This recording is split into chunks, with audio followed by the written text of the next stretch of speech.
another episode of Sci-Connect. I am Teacher Model, your science teacher for today. Are you now ready to learn? Let's start!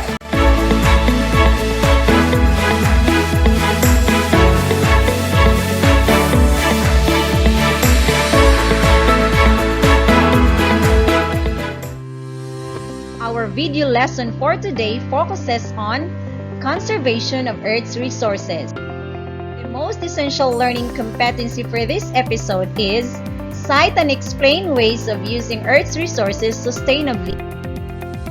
By performing the activities, you must be able to understand that the Earth is composed of several natural resources, cite some examples of the ways to conserve natural resources, and identify the effects of some human activities on natural resources. Before we begin, let us try to check your prior knowledge about this topic by answering the pretest. Get your pen and your activity notebook. Directions. Read the questions carefully. Write the letter of your choice in your activity notebook. 1. What do you call to a natural resource like the sun, wind, or trees that can be replaced in a relatively short period of time? A. Conservation. B. Non-renewable. C. Renewable. D. Sustainability. 2.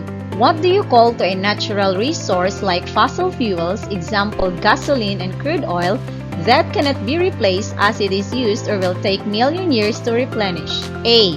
Conservation. B. Non-renewable. C. Renewable.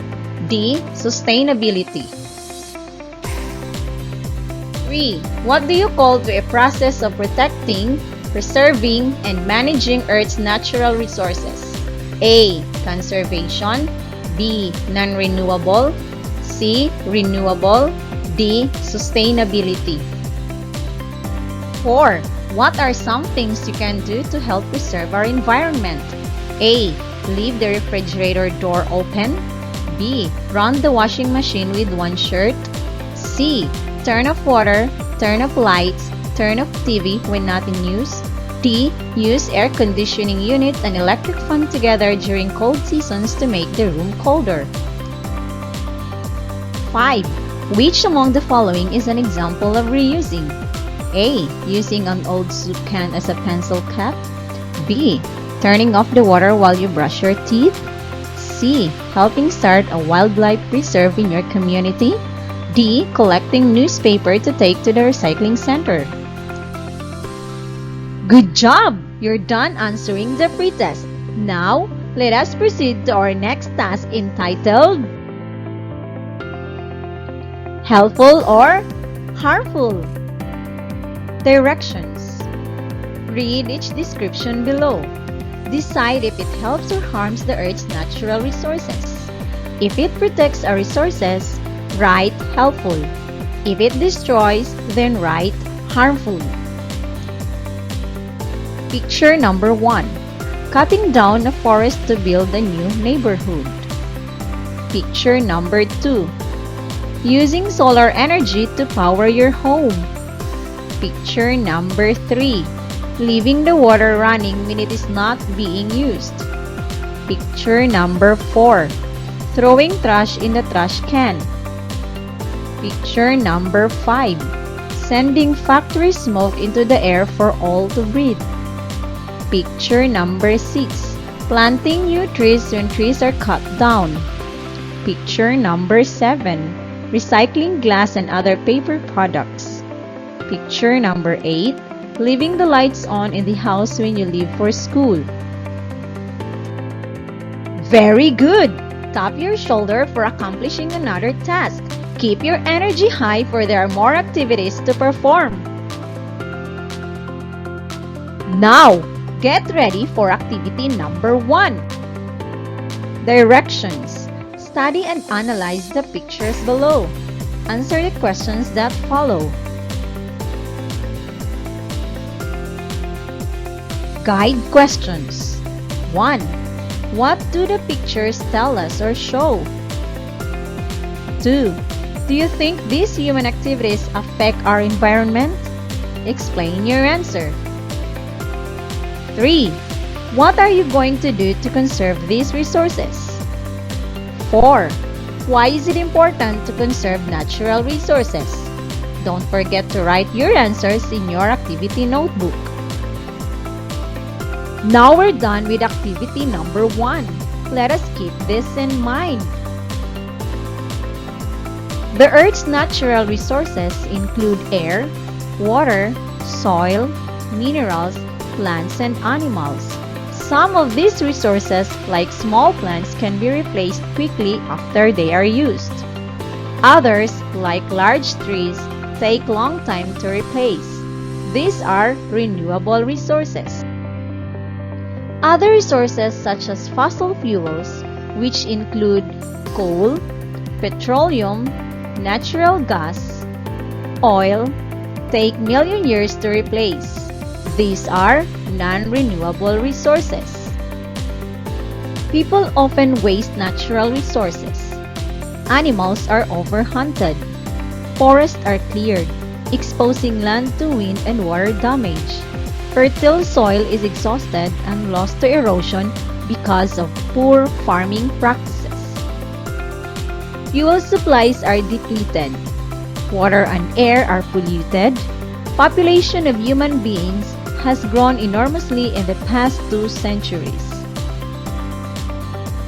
Conservation is the practice of caring for these resources so all living things can benefit from now and in the future. All the things we need to survive, such as food, water, air, and shelter, came from natural resources. Development and conservation can coexist in harmony. When we use the environment in ways that guarantee we have resources for the future, it is called sustainable development. And now, let us apply what you have learned. Renewable and non-renewable resources. Directions. Identify the following resources as either a renewable or non-renewable resources. 1. Trees. 2. Wind. 3. Coal. 4. Animals. 5. Water. 6. Rice. 7. Air. 8. Sun energy. 9. Natural gas. And 10. Oil and gasoline. Now, let's reflect what you have learned. Here is another task for you to accomplish. I want you to complete the sentence prompts. I have learned. I wish to ask my teacher about. Let us strengthen your learnings today by performing the reinforcement entitled Reduce, Reuse, Recycle. Directions. List down some of the ways in order to conserve Earth's natural resources using the 3 R's. Copy and fill up the table on the next slide. First column, reduce. How can I reduce the things I waste? Second column, reuse. How can I reuse the things at school? Third column, recycle. How can I recycle the things at home? Still on reinforcement, you are going to write a commitment about your role as a responsible citizen in your community in maintaining balance in nature. Complete the I will statement below. I will. Great job! You're done answering all the activities in this video lesson. And now, let us check how far have you learned by answering the post-test. Directions. Read the questions carefully. Write the letter of your choice in your activity notebook. 1. What do you call to a process of protecting, preserving, and managing Earth's natural resources? A. Conservation.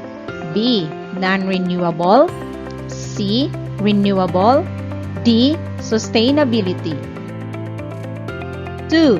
What do you call to a natural resource like fossil fuels, example, gasoline and crude oil, that cannot be replaced as it is used or will take million years to replenish? A. Conservation. B.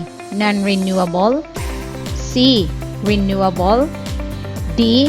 Sustainability. 3. What are some things you can do to help conserve our environment? A. Leave the refrigerator door open. B. Run the washing machine with one shirt. C. Turn off water, turn off lights, turn off TV when not in use. D. Use air conditioning unit and electric fan together during cold seasons to make the room colder. 4. What do you call to a natural resource like the sun, wind, or trees that can be replaced in a relatively short period of time? A. Conservation. B. Non-renewable. C. Renewable. D. Sustainability. 5. Which among the following is an example of reusing? A. Using an old soup can as a pencil cup. B. Turning off the water while you brush your teeth. C. Helping start a wildlife preserve in your community. D. Collecting newspapers to take to the recycling center.